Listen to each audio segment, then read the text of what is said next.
Hi there, my name is Kendrick, and today I get to interview Stephanie. So Stephanie, welcome. Hello, thank you. Thanks for having me. Yeah, for sure. Can you tell us your full type, please, Stephanie? Yes, so I am an INTP. So my full type is double feminine T-I-N-E, consume, sleep, blast, play. All right. And then when you got the results back, what did you think and how did you feel? I was excited because I knew that I had a path for learning, I guess, and to be, I guess, seen is really powerful in general. So to feel like somebody could understand me was exciting. So yeah, and it was what I thought it was. I was talking to some friends who were actually familiar with MBTI, and they had typed me as INTP in MBTI world, and I know that the two are different, but I do think it had to do with getting close to my type in OPS as well. Gotcha. It's always nice when you get the same type for MBTI and OPS because then it's like, Hmm. okay, they were kind of aligned. And I can relate to your story because when I got type also, I got ENFP with MBTI, and then in OPS, I also got ENFP, except it was the jumper variation. Um, Okay. So your type is the most IP of all types because it's play last, right? And the IP's biggest struggle is the tribe, and then your tribe last. So it's like you're like the super IP. Um, what is your opinion of that? Like being like the ultimate IP, with play last, double activated sleep. I think I definitely get it. Actually, when I was first typed play last, I didn't really know what that meant exactly. I had to really look into it to figure it out because I I hang out with friends. I'm very people oriented. Like everything I do is with people in mind. Um, I don't necessarily want to do things with them, but I want to do things for them, but in my way. So it's like I would say it's more like an inflexibility than not like wanting to be around people or do things with people or even have energy for them. Because I would say I get energy from, I don't know, trying to solve their problems. But yeah, so what else would I say about that? So the question was, oh yeah, what I thought about I guess being a playlist IP. Yeah, I definitely see how I'm extremely focused on identity and I don't really have any clue how the rest of the world works. I just like try to make my stuff work. And then when I find out that that's not compatible with the real world or how the world works, it's extremely hard for me to change. So that is difficult. So let's go over your parts. Let's start with consume. Your consume is masculine extrovert intuition and masculine introvert thinking. So it's double masculine consume. How do you personally experience that double masculine consume from your perspective? Nonstop. Yeah, it's nonstop and I love it. I always need to know more information. When I start something, I do not stop. Sometimes I just finish things for the sake of finishing, even if it's not important to me anymore. Like, for example, to get my teaching certificate, I was getting my teaching certification while I'm getting a master's in counseling, and I didn't really need the teaching certification anymore. And it was also the hardest thing I've ever done. But I was like, you know what? I just need to finish it because I don't want to miss out on whatever there is to learn. So doing my master's and the certification plus actually teaching, that was horrible. And then I'm like, oh, you know what? I'm gonna coach soccer. And then after that, I'm gonna coach volleyball. And then I'm gonna coach mock trial. So I just keep adding things on because I want to know everything that's going on. And it also makes me feel like alive to like learn new things and be part of things. The interesting thing that I'm learning now about play last, it's so weird. It's like play last people have a tendency to be like super workaholics. They just want to do a lot of things. It's almost like they're sleep last. It's really weird.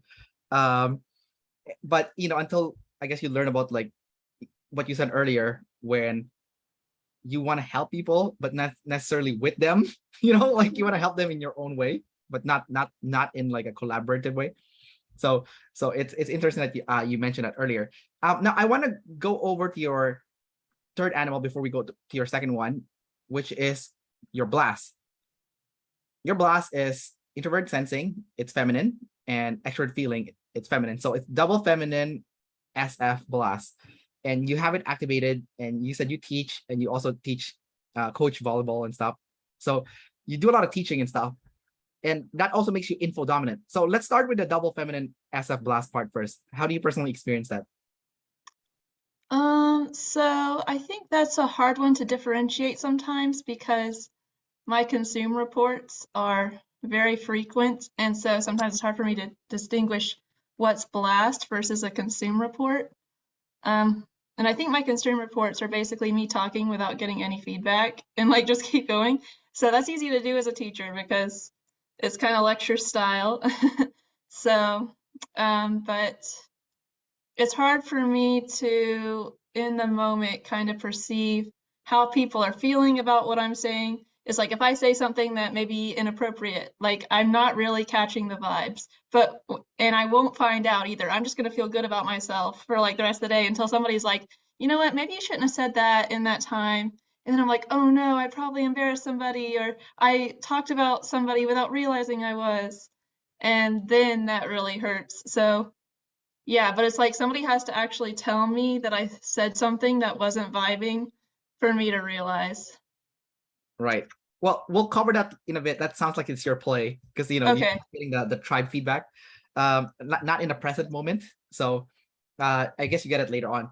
So your blast is teaching your known information to the tribe. It's SF, right? So the SF is like what's cool, what's popular, what makes people feel good. It's also used to either control or guide someone's behavior, so you can change someone's emotional state with that blast. Now, your consume and your blast are both activated, so you're info dominant, and your consume is NT, so it's like problem solving essentially from a consume standpoint. So if you have a problem that you're trying to solve, consume would be like a good way for you to find a solution for that.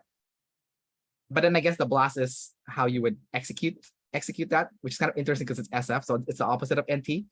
Can you talk about the axis between the consume and the blast, being like info dominant, making sure the accuracy information is there, and also like the flavor of your consume and blast, which is NT and SF, and like how they kind of what's the word I'm looking for here, like go back and forth between those two.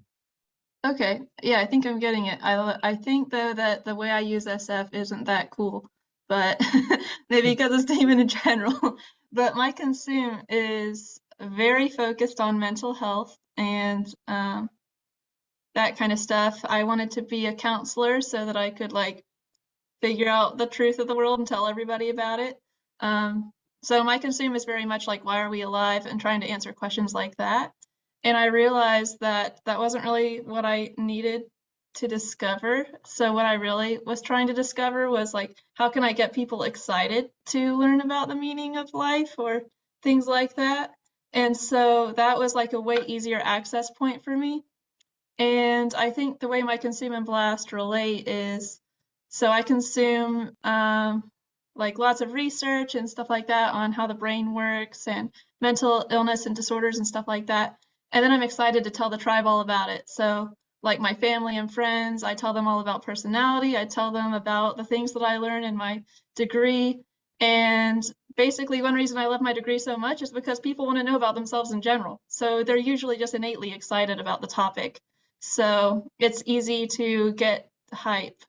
But I pretty much don't really talk about anything else. I am so focused and serious and deep that like I don't have like an off switch on that. So my consume and blast are constantly in this cycle. Yeah, so I noticed that info dominant, the superpower is accuracy of information. So when you're talking to someone, I notice especially for me when I'm talking to a play last person, because I work in the fitness industry and I have play last clients, and at first they're kind of shut off until I get to know them, and then they open up really quickly after I got to know who they are. But I noticed that when I talk to info dominant, the conversation just flows. It's like a fluid exchange of information, right? Because of the consume and blast, so you're taking turns kind of like teaching each other and then consuming that information. So it's like a nice flow, right? But where the info dominant falls short is the energy side of things. So I noticed that info dominant people, even the play last one, has that workaholic tendency, and also the other thing that I've noticed is that they also wreck the vibe with the tribe. So what I mean by that is, like, let's say it's party time. It's no longer time to exchange information and whatnot. It's time to like goof off and be an idiot per se. It's just like, no, I can't be an idiot. It's like it has to go back to the information, you know. So, you know, it just ruins the vibe. So can you talk about kind of like that comparison between those two? Yeah, okay, so I definitely am not the life of the party. I'll organize the party, get them together, and I'd love to talk to each of them one-on-one about their mental health and their childhood. But instead, they're like, you know what? Why don't we just go out to eat? And I'm like, oh, does that mean we're not talking about mental health right now? Basically, like it's really hard for me to get off topic. So yeah, I don't have the energy. I don't really engage in small talk. It's kind of like if I'm not talking about the things that I love or what I care about and what I think other people should care about, I'm not talking. So it's like I'm just either like shy and cold appearing, or I'm extremely energetic and overflowing and extremely engaged, and there's like no in between. Gotcha. And I guess you're only energetic if you're like talking about the topics that you're interested in. Otherwise, Hmm. yeah. Um, let's go with your second animal now. It's sleep. It's double activated. It's SITI, so introvert sensing and introvert thinking. Can you talk about your experience with that, like having double activated? And it's ST, so I don't know how you would personally experience it from your perspective. So, but you please feel free to share. Yeah, I think that the way I experience ST sleep is it's like a way of organizing my thoughts. I consume so much, and I can tell when I don't use sleep because I forget everything that I learned, especially with feminine sensory. So it's really important that I plug these things into an organized framework. So I do a lot of writing. I journal all the time to make sure like the information I'm learning is relevant to the things I believe, or if it contradicts or not. Or like if I'm going through something in my personal life or if somebody else's, I try to sort out what's relevant and what's not. And especially to help me be logical, because sometimes I'm emotional and I bring in information that might not be relevant to the issue. So it just helps me like physically look at my ideas to actually tell how things are supposed to flow or build off of each other. All right, and later on we're gonna go look at each of your individual functions as well. But I want to go to your last animal now, which is play last. This is like the elephant in the room here. Your play is also NF. Okay, so it has like that hippie NF flavor, but NF is also what is the point, or what is the purpose? You know, like what is the end goal here? So, can you talk about being NF play last and kind of like some of the struggles you've had having that in the tail end of things? Yeah, I think my struggle with NF Play Last is I don't allow myself permission to get, I don't know, carried away might not be the right word, but let go, I guess, just feel like part of something. Because everything has to measure up and be up to my like TI identity situation. So, like, I used to be really, really Christian growing up, and now I'm like, they're using music to soften me, and they're using these like strategies to persuade me of these things, and I only thought that was relevant because I was just talking to somebody yesterday, not because it's true. And so it's like I no longer feel like I can just like I feel like when I was a kid I could pray and I could feel like I was part of something bigger. But I feel like now there's nothing pure enough, nothing true enough that allows me to like let go and just be part of something. That's a really good description. I like the way you Yeah. described it. Yeah, that's really good. Um, I want to talk about the NF and ST axis. Okay. So you have ST sleep double activated and then NF play last. So I have NF and ST in the middle. So I'm very balanced with that. My struggle is more like the SF and the NT, right? Because I'm NT first, I'm SF last. But in the middle, it's very, very balanced. So the way I personally do it, and I'll go back to you in a second to see if there's like there's something you're missing out by not doing this. But so because NF is the point or the mission or the purpose or the end goal, right? So for me, I use my NF consume to determine what like matters to me the most in life. in a more emotional sense because it's F, right? And then I use my ST as like the steps to get there, you know, the SI, right? So we both have the SI, so you can relate to this. The only difference is yours is TI. So my ST will come up with this with the action plan to get me to my NF goal, right? So in a way, it's like very balanced. Like for example, I love traveling. That's kind of like my passion, and my goal is to visit every single country in the world.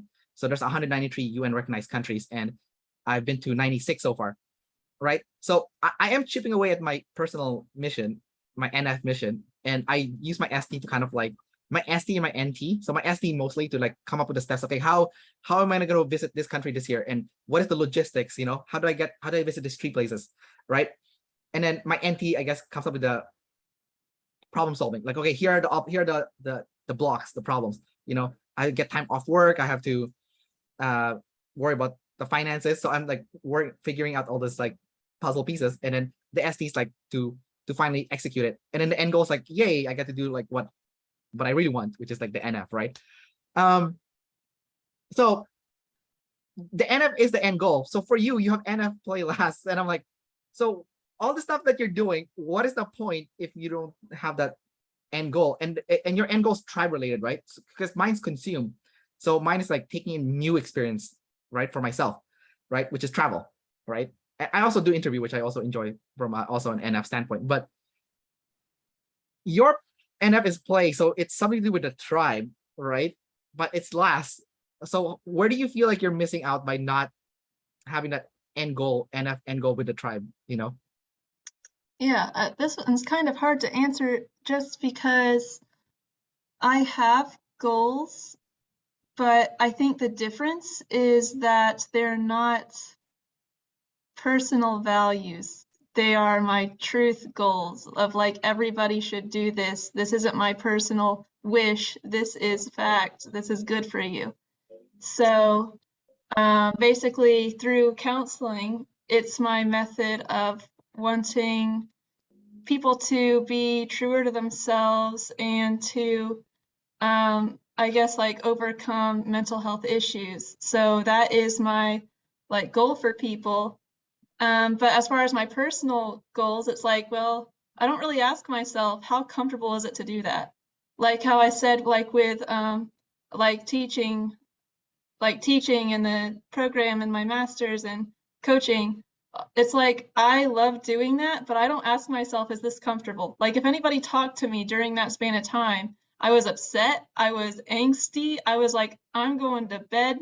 Like I was really stressed. And so people are like, aren't you like miserable? And I'm like, no, I'm having a great time. I'm learning all this stuff. I don't even like realize that maybe I'm not feeling comfortable. I don't even check in really.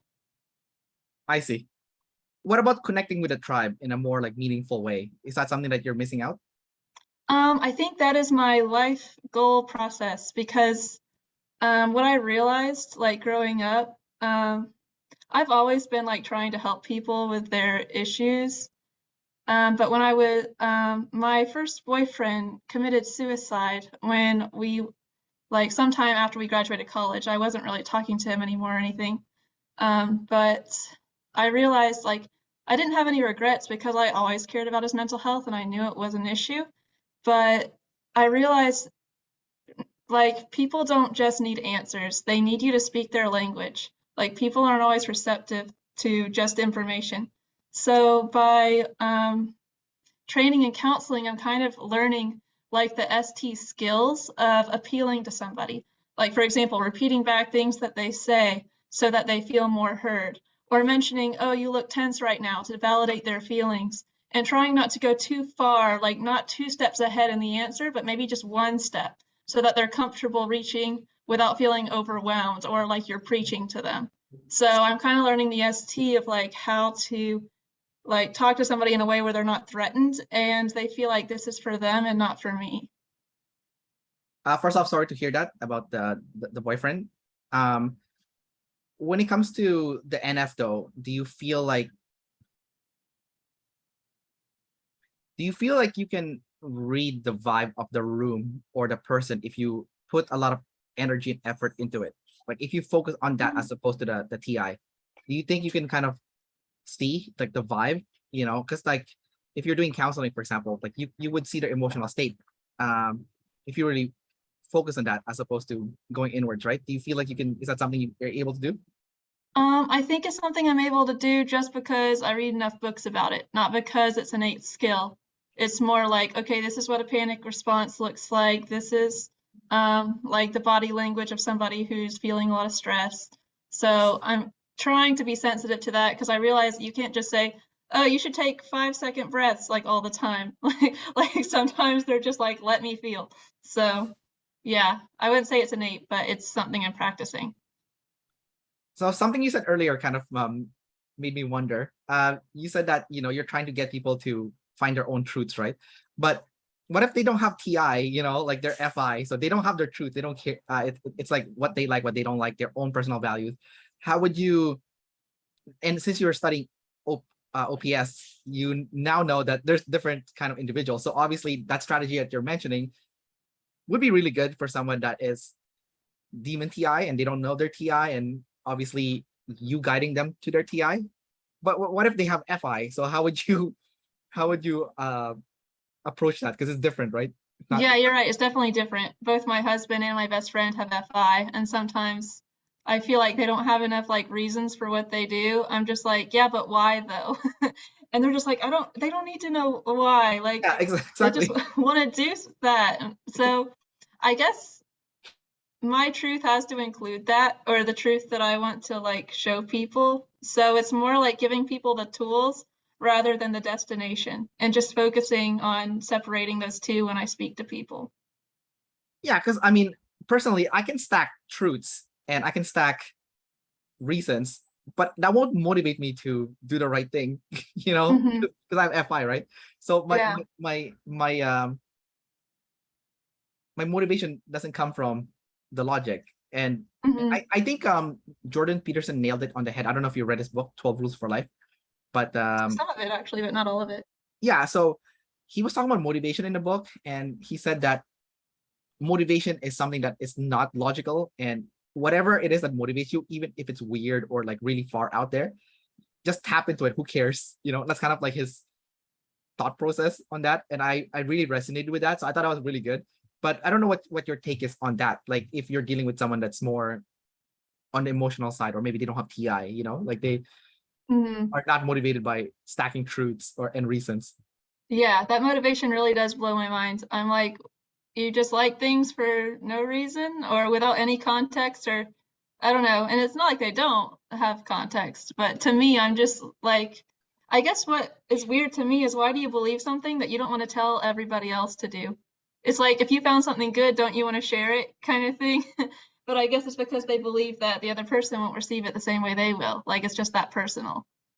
Yeah, So, yeah, it sounds like that's what it is. Because like if someone were to go up to you, it's like, hey, show me your SITI sleep process, mhm. and then they do it to you all day, you would feel that it would be invasive also, right? So Yeah. Yeah, and I feel like, but I also feel like, oh, well, journaling's objectively good for you, so you should try it. Write about your own topic, but you should do it in your way. right. But I realize that doesn't always work for everybody either.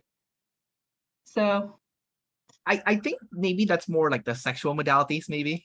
I don't know, with yeah, that's true. the whole journaling thing. Because maybe Hmm. if they're a visual, maybe writing words doesn't help. I don't know. I'm just guessing here. Like it could, but maybe drawing pictures is a more healthy way for them to journal. Because um Yeah, that's true. That's an idea. I know there's art therapy where people kind of like draw to get to let out their feelings and kind of validate themselves. So that could be an effective thing for certain modalities, maybe. yeah, I tried that. I wasn't sure if it would work. Like I Really? like yeah, I mean, not for me. I don't know. I don't know if it had any impact. Like a counselor went up to me. He's like, "Okay, Kendrick, um, here's the sand, and I want you to take the stick and use it to draw lines in the sand and or pictures, and then here are like some magazine cutouts and some action figures and some Legos, and like put them here and then explain to me what it is." So I did. And I told her. He's like, "Well, what do you think?" I'm like, "I don't know."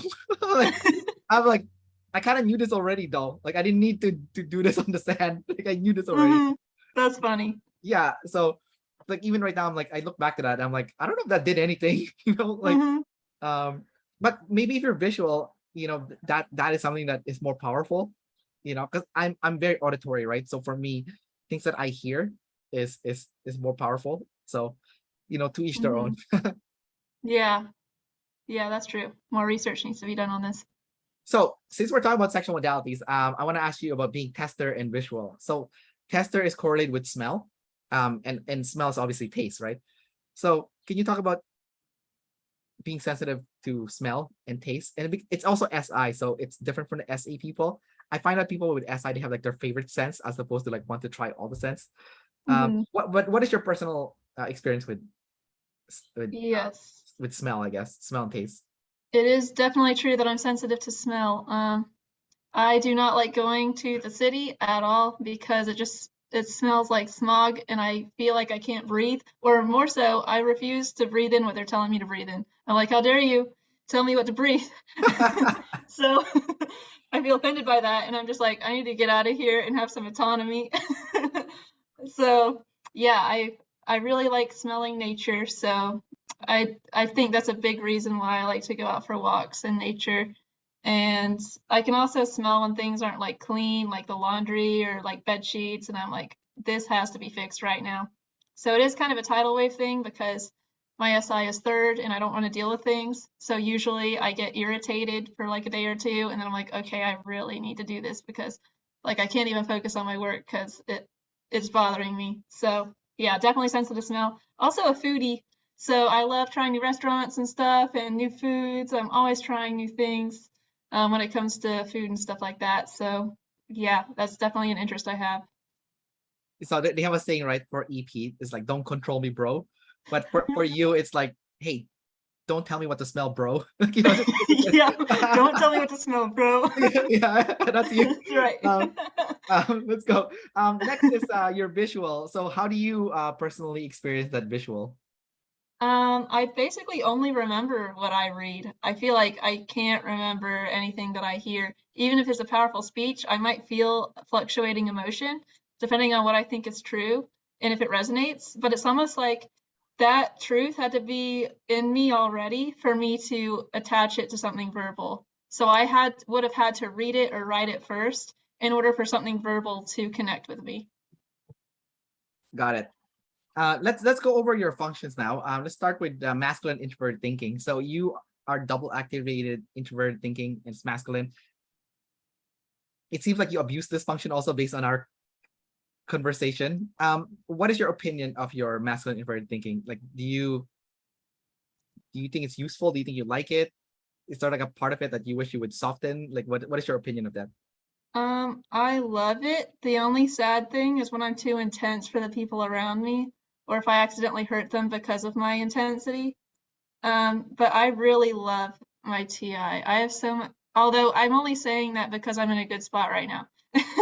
Because TI is also like, it's like it matters so much what my reasons are and why I'm alive that if I don't have a good reason for that, there is nothing to distract me. So, like when I decided not to be Christian anymore, I was depressed for 2 years because I was like, well, if nothing cares if I'm alive, like other than my peers, like that wasn't like good enough for me. It's like I need something bigger. I need something that like explains me. And so because I didn't have that, like nothing else could give me pleasure of any kind. So yeah. So but then when I do get it resolved, it's the most solid thing ever. Like when I have a positive worldview like I do now, like I feel like I'm good for no matter what I go through, even though I stress myself out with my consume, I'm happy and motivated and extremely optimistic, and there's not much people can do to change that. So I'm sleep last. So I'm curious to see your TI and also your SI, your sleep processing. Um, when I ask you questions, you are very well processed. Like you know the answer already for a lot of the questions I have asked you. Like you've thought about it before, or at least a variation of the answer to the question I've had. But what goes through your head when you're sleep processing? Are you just rehearsing the same thing over and over again until the pieces kind of fit? Um, so concisely. They're like, yeah, that's the one, that's the one. But obviously you've done it like so many times that it felt like it fit. Or what's how do you what is your process for sleep processing? Yeah, that's a good question. It's hard to know where to start. It's like it's a big cycle that I could start from anywhere. But I mean, because it definitely starts with consume. So it's like consume is gathering the puzzle pieces, sleep is arranging the puzzle pieces. So I would say I'm clicking things together. Um, I guess I do repeat things that I've read and from my life experience to and from other people that I like witness to figure out what are the common themes, and I try to connect that to like the books I read and stuff. Usually I have like an aha moment when I see a statement that kind of summarizes my experience or the data that's collected. So when I have that, it kind of solidifies and then I don't forget it. So it almost helps to have feminine sensory with the ridiculous amount of consume I have, because it's like I really only remember what I click into my like system. But I do a lot of sorting out and I treat a lot of different like facets as equal until I can be sure that it goes into that spot. And then when it does, it's like, aha, and then it's there for like at least a few years until I have some sort of huge breakdown. Oh, oh, okay. So until then, What does the breakdown look like? That's interesting. well, so it's only if my ST solutions are not practical, then I'll have a breakdown. And that only happened once. But basically, I'm just extremely invested. Like when I decide something fits that box, that's where my life is. Those all my emotions are in that box. So if it doesn't actually turn out to be true, then so like let's say just for example, like I think all people have this certain trait or something, and I think, oh well, that's like evidence of God's character because everybody has this trait. And then I find out like, oh, that was just a cultural idea. Other cultures don't have this trait. Like that just like blows my mind. Then I'm like, oh no, my idea of God is completely wrong. And then I'm like, my reason for existing is completely wrong because now everything has to be taken apart. And that's just like detrimental. So yeah, then I kind of feel like I my purpose is ruined because that is ruined. And then I have to start from scratch. But that's only happened once. But I could see how it could happen again with how invested I am with my new worldview. Right.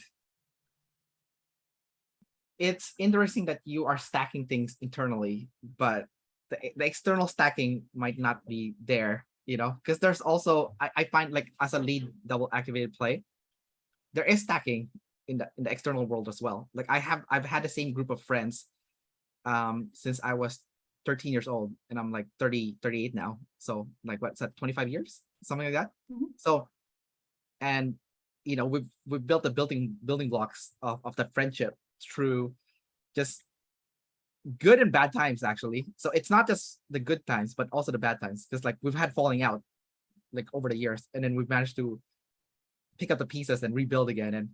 And because we have the foundation since childhood, it's kind of been building. So I find that you can build a strong external outer world as well as an internal world. Like you can have both.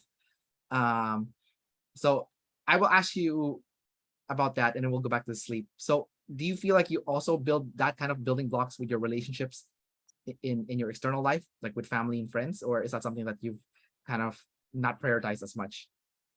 Yeah, it's actually extremely important to me that I stay in touch with the outside world because otherwise I could be wrong about anything and not know it.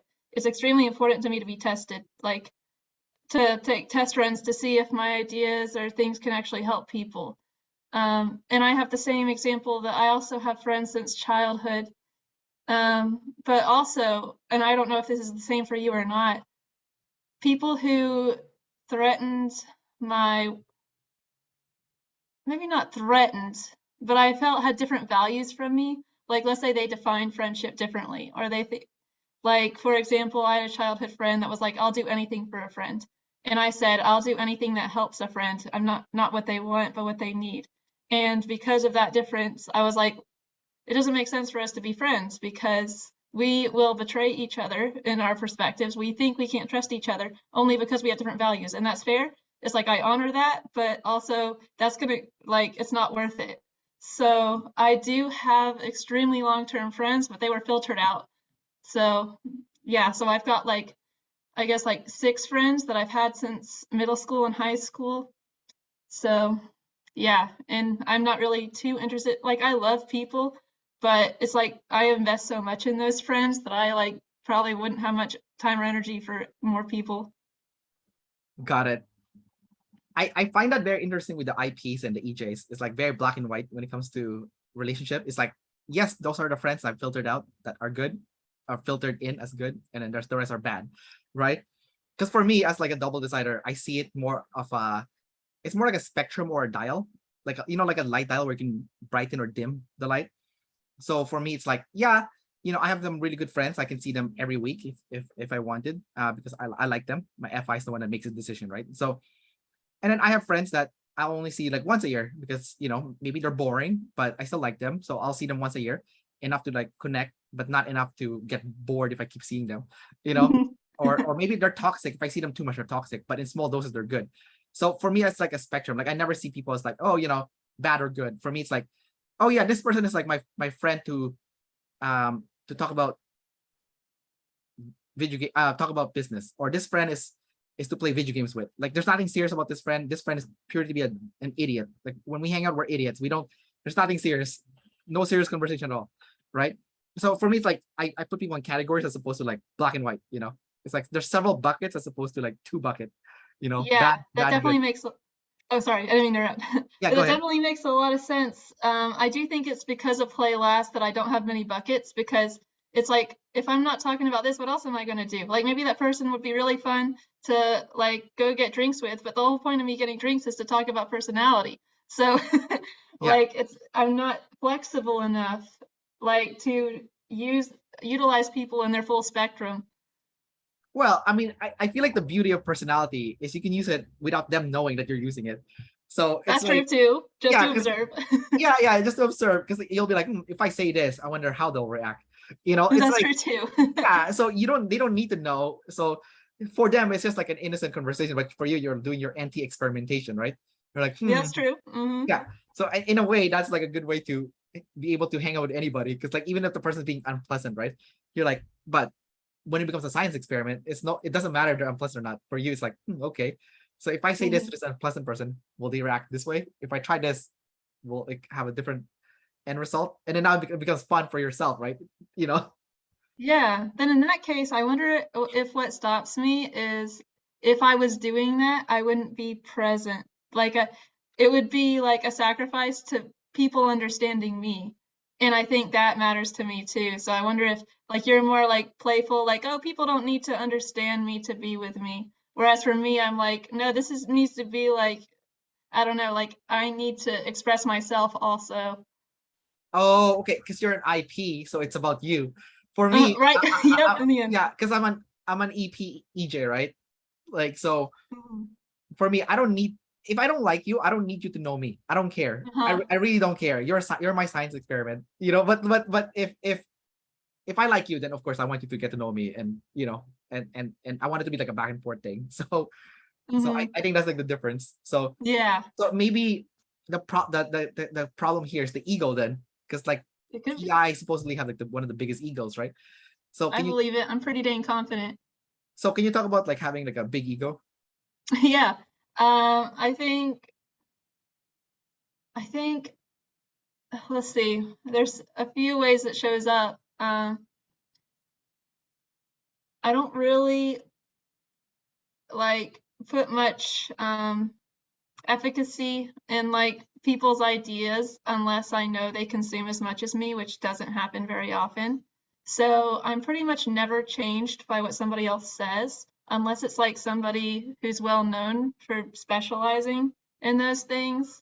So I think I come across as really inflexible when I'm around my friends, because they can't really change my mind. They might say something that will make me factor something in, but I'll need like 10 more things on that exact subject to tell me the same thing before I start to actually seriously consider it. And then also just the fact that I don't really have insecurity. Like I feel pretty confident all the time, and I feel like if somebody's going to judge me, that's like their problem. I guess. And it doesn't mean that I'm necessarily like good at everything or the best at everything, because I know there are people smarter than me and like all sorts of stuff. But I'm kind of like, well, I'm me though, so it doesn't, I don't have to be the best. I just need to be the best I can be. And I guess I like part of it's just a lack of awareness. Like part of the confidence is just the fact that I don't really know what other people th are thinking half the time, and I don't really try to figure it out. So, yeah, Right. I think that's relatable. Um, so whatever you said right now just opened a few doors for some good questions. You said you're not scared of anything, but you're an IP, so aren't you scared of tribe hate? You know, the tribe ganging up on you and ousting you. Isn't that like an underlying fear somewhere in there? So yes, but it's really unconscious. I've been going to counseling for a very long time, like 8 or 9 years, and even still, like it's like I have my issues, but they're unconscious. It's like I think I'm fine most of the time, but then I might have um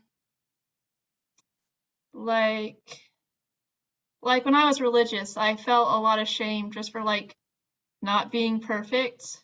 So it's kind of like that. Like I'm really hard on myself. And but it more so I feel like the abandonment is from my like was from God and the people who like claim to know God. Like I cared about them. I didn't really care what people thought of me if they were um like not religious. And now I don't know. I don't really expose to people. I don't expose myself to people that I would disappoint in my like in my opinion. It's like I stay around people who kind of like what I like and are where I'm comfortable. So it's like I do think I have tribe insecurity, but like my marriage, like being vulnerable is very hard for me. Like I don't have the play, I don't have the lightheartedness, and sometimes I realize that hurts.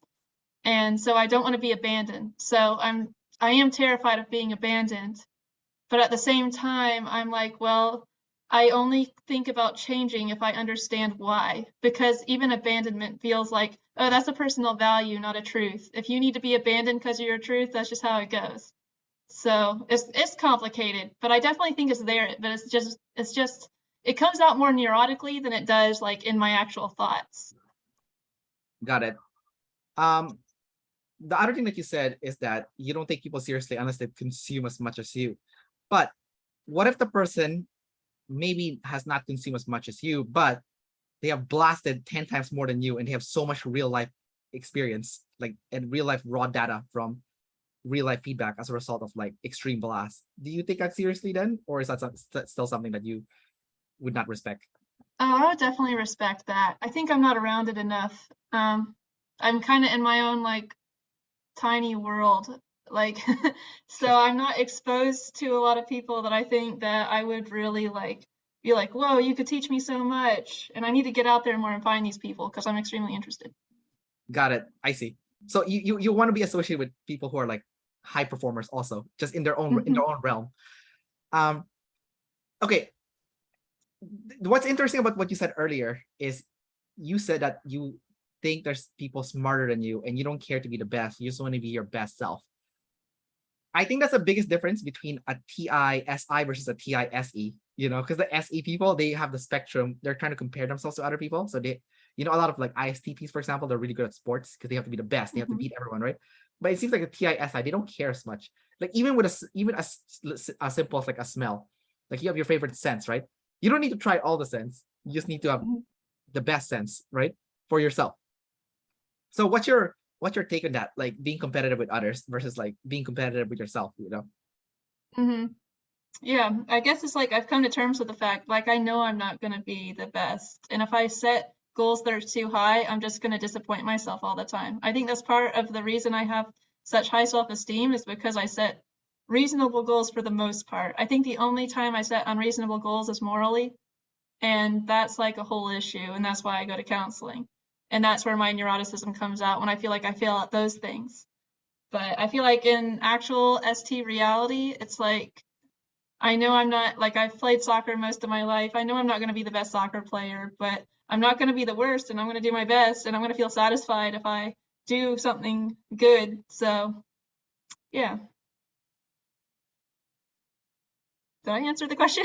No, you did. But I was thinking about something when you said that, and Okay. it's kind of my SI is in the bottom, so even though it's masculine, it still flies away what I'm about to say, and it's I hate it, so annoying. No, me too. Stupid SI in the bottom. Um, okay, so I did have a question for you, but I'm trying to remember what it is now. It was really good too. It makes me mad that I forgot it. No. I hate it. It had something to do with what you just said about the. All right, I remember now. So it's going back to the goal setting thing. I think what you said is really good because I think it's an advice that everyone can also use, because you said that you set your goals where you can hit them essentially, and that makes you feel good after you hit them. So it's like reasonable goals, right? And I think most people are not setting reasonable goals. That's why they feel bad about themselves. Because like if you set unreasonable goals and you're not hitting any of your goals, then you're gonna go in a spiral of low self confidence, right? As a result. But if you feel like, oh, I'm always hitting my goals, um, then you feel good. So how do you know what goal is reasonable? Like how do you determine that this is a reasonable goal or not within like the timeline that you expect to accomplish your goal?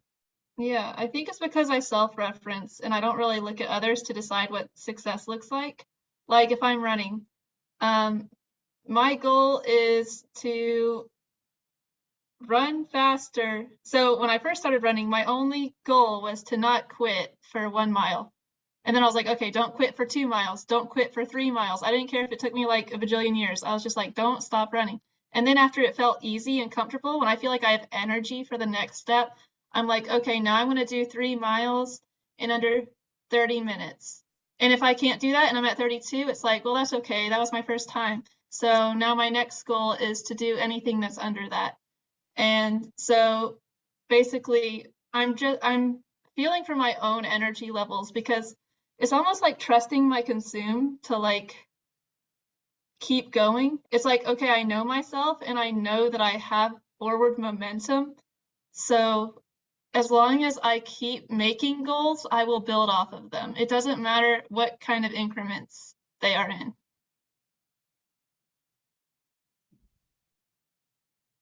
Okay, I'm thinking about what you said, and I think from a DE perspective, I can see how not hitting my goals can lower my self confidence.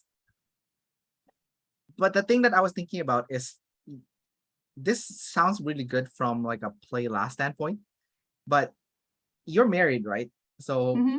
what about like goals that you have set together as a couple? Wouldn't that conflict with your inner goals as well and your own timeline? Like Yes. how do you get around that? Because you have couple goals and then you have self goals, but sometimes the couple goals conflicts with the self goal. So like what are you doing? Yeah, that's definitely a big struggle, because I'm really intense with goals and pretty literal. And so my husband, he is officially typed ENFP. And so he's just like, I just want to enjoy the ride. Like, I don't know what we're being all serious about. And I'm like, well, our relationship has point A, B, and C that we need to work on. So I'm like, we're going to schedule on Tuesdays and Thursdays, we're going to have this conversation. And he's just like, oh man, but what's wrong with us like this? And I'm like, well, nothing's wrong with us, but it can always be better. And so I'm always trying to go 90 miles an hour. And he's just like, can I watch my anime? And I'm like, yes, but like, okay, if we watch anime, it has to like relate to our goals. And basically every time we watch anime, I'm like, they're doing exactly what I'm saying we should do. And then I turn it into like our relationship issue. And he's like, can you stop thinking about issues? And I'm like, no, because that's what I do. So yeah, I'm extremely problem oriented, not in a bad way, but I'm just like excited about fixing things. Yeah. And so it's not like bitter. I'm just like, oh, we have so much to work on. I can't wait. And so, yeah, but it is an issue because it wears people out, and sometimes they don't want to be around me because I'm too intense about it. Well, you're ruining the vibe. I really am. Yeah. Okay. What kind of ENFP is your husband? Is it like a standard NEFI or is it NETE? Yep, NEFI. What's his animal stack?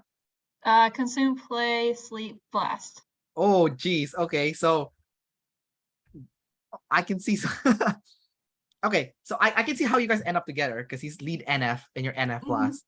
So it makes sense. Yes, Like you need someone to give NF to your life, otherwise you're gonna get messed up, right? You can't absolutely. just be solving problems all day because like that will mess you up Hmm. emotionally. Um, and your husband is energy dominant, so and you're info dominant. So I can see that being like an issue also because like one person Yep. is like, let's just have fun, share energies, and then for you like, no, we got to get the information correct, and then Hmm. we can have a precise solution to this. So Yep, that's exactly it. I'm like, what the hell? Like, so Yeah, it's definitely interesting. But I definitely really appreciate it too. I feel like it's the perfect balance for my type. Because also, us both being intuitives, we can talk all day about theoretical ideas and then do nothing about it, and we're very satisfied about this. that's funny. And then, but then also, he's got the FI to be like, sure, you can solve that problem, but why do you care? And then I'm like, oh, do I care? Like, and then I'm like, oh, I guess I don't really care about that problem. I just wanted to solve it because it was fun. And so he helps me narrow down like what to focus on. Yeah, that's a good point, right? Like, not all problems need to be solved because there's no point solving it, right? That's a good Yeah. one. That's a good one. Yeah. Um, I like how your husband is ST last two and you're double activated ST. So I can see how you guys ended up together. What's his sexual modalities? FM. No, MF, sorry. He has feminine, um, wait, masculine FI and masculine SI. Oh, okay. So MF. Okay, Yes, MF. I see. So I guess your feminine FE and his masculine FI kind of meshes, and then your masculine TI and his feminine TE kind of meshes because yeah, I have seen that. It's kind of interesting where it's not always like just a pure sexual modalities. It could also be like the where your F stands, or also like where your first animal stands. Because my girlfriend is a double masculine NF sleep, right? That's her first Okay. animal, and mine is double feminine NT play. So our first animals are like opposite. So Uh-huh. that's how it works. So I can like I see like with couples, I noticed that, oh, yes, that the typical, like MF and FM and MM and FF, they do mesh together. In general, that does exist. But there's also like this other stuff that we just covered that also Hmm. also exists. First animal and first animal versus um, you know, uh, your emotional animal and your sensory animal being opposite also works. So I'm like, cool. There's like it sounds like there's like three different things that is like showing up as a pattern that works. Oh, Um, interesting. yeah. Okay. So we're gonna wrap up the interview pretty soon. I have a few more questions for you, and then we'll wrap it up. We're just gonna go through your functions again because we didn't finish earlier. We kind of went off tangent, being both EP-ish. We kind of channel change. Um, so obviously you're definitely like an IPEP because you're channel changing. Um, Hmm. let's go with and your any. So since we're talking about channel changing, can you talk about your any just real quick before we go to the other one? Can you talk about like you channel changing and having trouble kind of like, I mean, you're a weird type because you're good at focusing too, but you channel change more than you focus. Can you talk about that? Like channel changing more than focusing? Um, let's see. I feel like it's kind of more like the NESI balance relationship. I feel like sometimes I start my consume report and I start like veering into my repetitive thoughts rather than like exploring something new. I think I'm exploring something new, and then I start like saying the things that I used to say before I had this new information. And so I feel like I'm always like tugging away from the SI. And sometimes I'm just like irrationally attached to the SI and I'm like, why is that there? I don't even believe that anymore. So why am I reacting like this? And so I struggle with that balance sometimes, but I feel like my channel changing is usually, I don't know, I think I stay pretty focused unless there's just a bunch of problems that need to be solved. I do not know how to prioritize. Like as a teacher, it's like, oh, well, I need to focus on the AKS, but there's also a test coming up. And like sometimes I just like forget that like I told the kids there was a quiz and I forgot. And sure, I wrote it down, but I don't know where I wrote it down. Yeah. And so I'm just like, we're gonna learn about this because, and I'm gonna change the topic because I think this is more important actually. And so it's hard for like people to keep up with me when I'm blasting, especially Yeah. because they're just like, what were we just talking about? Or how does this connect to what we just said? So I definitely, that's why I need my ST sleep to like nail me down to something. Yeah, you kind of just explained your feminine SI also being like Yeah. forgetful with the sensory. Let's cover the last one then, the FE. So you're a teacher. What grade do you teach, by the way? Ninth and 11th. Sorry? Ninth grade and 11th grade. I teach them both. Oh, you're a high school teacher. Oh, high school, yes. Yeah, so you switch between 9th and 10th and 11th grade then? And what subject do you teach then? English. Oh, English. Okay, cool. Um, you teach in high school and you have feminine extrovert feeling and you're an IP. So, high school kids are crazy. How do you manage your classroom then? Hmm. Because your boss is double feminine, right? So it's not gonna be very powerful. So what is how do you keep order in your class and then how does your feminine extrovert feeling like handle all this emotion like running in your class? Yeah, it's so weird, but like I come across as really confident and strong, but if somebody challenges it, it all falls apart. So it's like I can tell the kids like I'll be sassy with them or like I don't know, make fun of them sometimes, and usually that's enough to like keep their attention. I'm extremely focused on relationship and I care about that a lot. So I have a really hard time being an authority figure because I want to be on their level. I do not like controlling people. So that I definitely have a hard time with discipline, but I have noticed like throughout it's my third year. I've just completed my third year teaching, and each year I've gotten better at confrontation with them.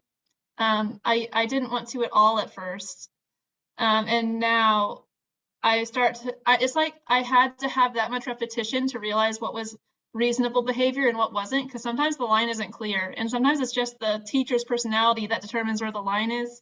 So that makes it very hard for me to not have objective like cues, like how off topic is off topic or how inappropriate is inappropriate.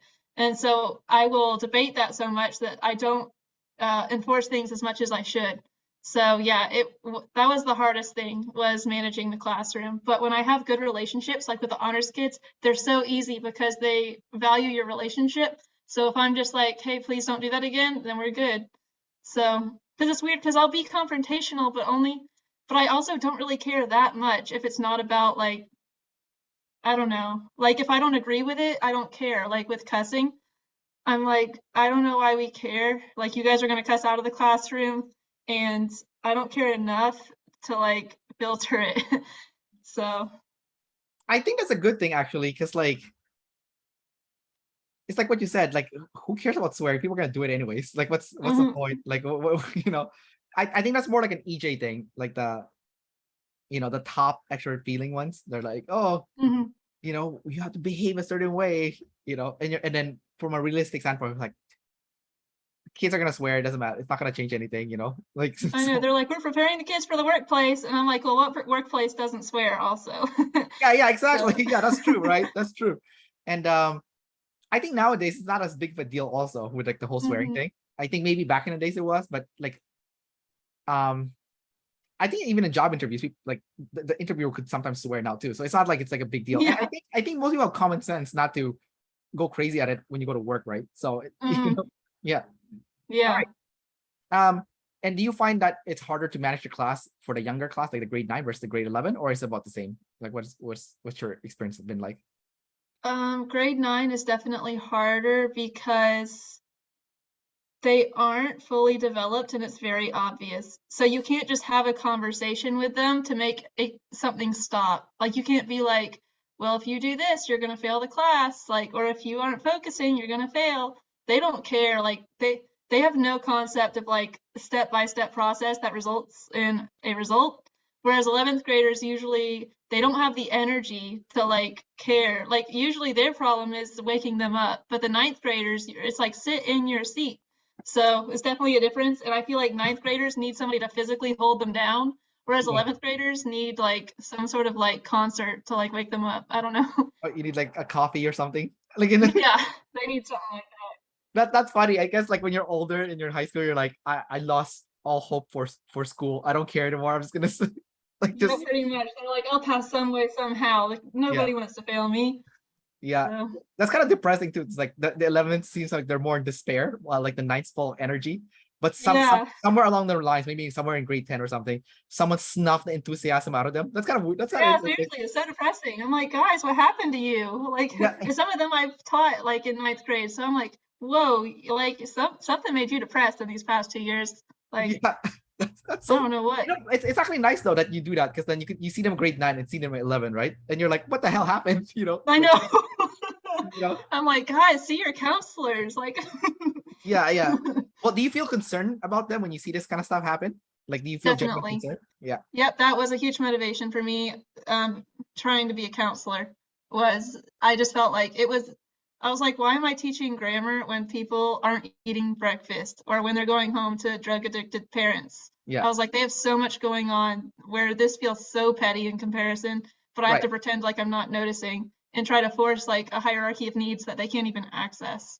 So is that what you're doing right now? You're trying to transition from being high school teacher to a counselor, and Yep. you still want to do like a high school counseling? Then is that what you want to do?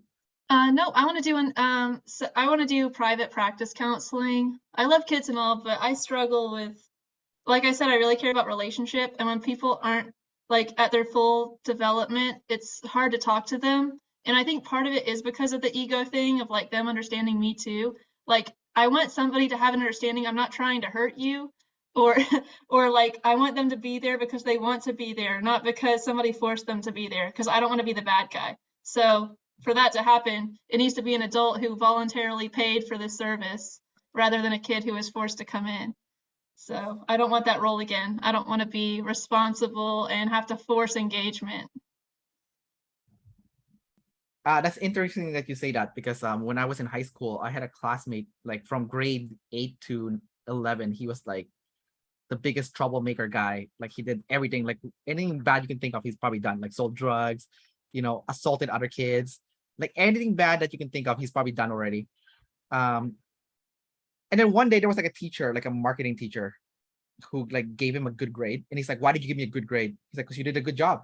And then like switch flip in his head, right? And then like that marketing teacher actually went out of his way to like help him. So he was like troublemaking kid that didn't respect the teacher at all, but because the teacher, you know, took an interest, now he's more successful than most people in my graduating class. Like he was like the most improved student at grade 12. He got like started getting good grades. First person in his family to finish post-secondary, and then he started his own business. Now he's like making way over 6 figures. And so that's why I feel like I see what you're saying, like your ego needs to be respected and stuff, but I think like reaching out also works, but it just has to be done in a way that empowers the other person so that they would care. I don't know, Mm-hmm. but I think for you it's like they have to care first, before. Yeah, and it's like I try to get kids to care, and I'd give them way more feedback than necessary on their essays and stuff, especially because a lot of them were personal, like they would write memoirs and stuff, and so I would like usually acknowledge the content as well as how they wrote. So it's like I would say that I really cared about them as people, but it was really discouraging when they wouldn't respond, or it just felt like they weren't I don't know, like they just didn't care at all, and I'd just be sad because I spent so much time investing. And I Yeah, feel like every day is such a personal investment when they're there by force and they don't understand that teachers are going way above their pay grade to like do what they have to do. right. So I'm just like, I just want to be in a position where people know I'm trying to help them and that I'm not innately an enemy. Even if I can try to change that, I don't feel like I have full control. It's like I'm set up to be like an enemy in that environment. I guess there's nothing you could do really from like a traditional school system, right? Like you would have to change the system for to bring. Yeah, like I refer them to counseling all the time if there's something personal or they need a friend, but I'm supposed to be authoritarian and just to make sure they're not going out to do drugs like during lunch or something. Like they have to treat me like I'm different from them. So, but that makes me sad. So Got I it. don't like that separation. Okay. All right, fair enough. All right, Stephanie, we'll wrap up the interview here. So thanks for coming out and sharing more about yourself, and especially sharing your deep inner processing. That was really impressive. So All right, thanks. All right, thank you so much for having me. yeah, take care and enjoy the rest of your day. All right, thanks. Bye.